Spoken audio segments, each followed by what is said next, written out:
De Vive la Vie, aujourd'hui vendredi, nous faisons une émission particulière, c'est un spécial Fête des Mères et nous vous proposerons des artistes qui seront avec nous aujourd'hui pour vous souhaiter une bonne Fête des Mères. Joby Bernabé est avec nous aujourd'hui car lui aussi vous propose des cadeaux car aujourd'hui on reçoit l'artisan puisqu'il confectionne les magnifiques bijoux que je porte sur moi. Merci.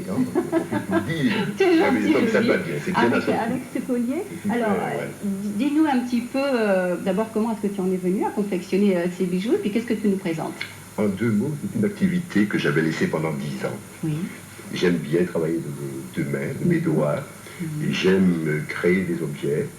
Et je l'ai reprise donc maintenant il y a 2 ans. J'ai fait une expo il y a 2 ans au Conseil général. Et puis j'ai voulu en faire une comme ça en ce mois de juin, comme il y a 2 ans. Et je l'ai demandé à Michel Fayad du Musée du Rhum. Et qui m'a dit que ça tombe très bien parce qu'on va faire coïncider cette expo, on va l'intégrer dans une journée porte ouverte. Qui s'appelle Fête de fin de récolte. Fin de récolte, tout à fait. Fin de récolte, nous savons bien comment il faut semer, mais comment la moisson est importante aussi.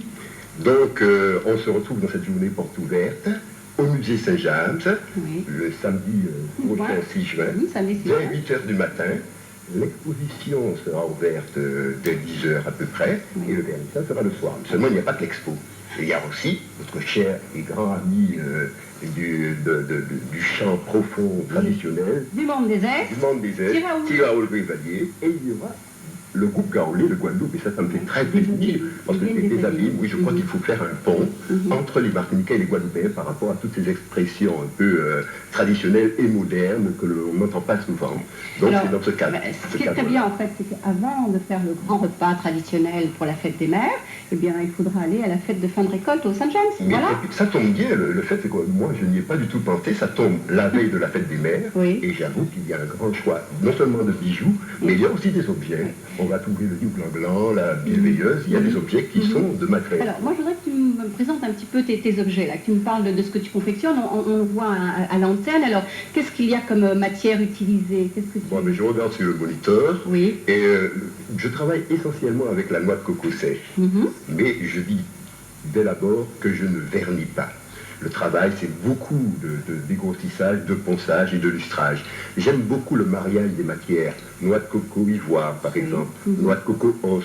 Noix de coco ambre. Ou alors là, il y a de la coralline, il y a de l'ambre dans ton bijou, et il y a une graine rare.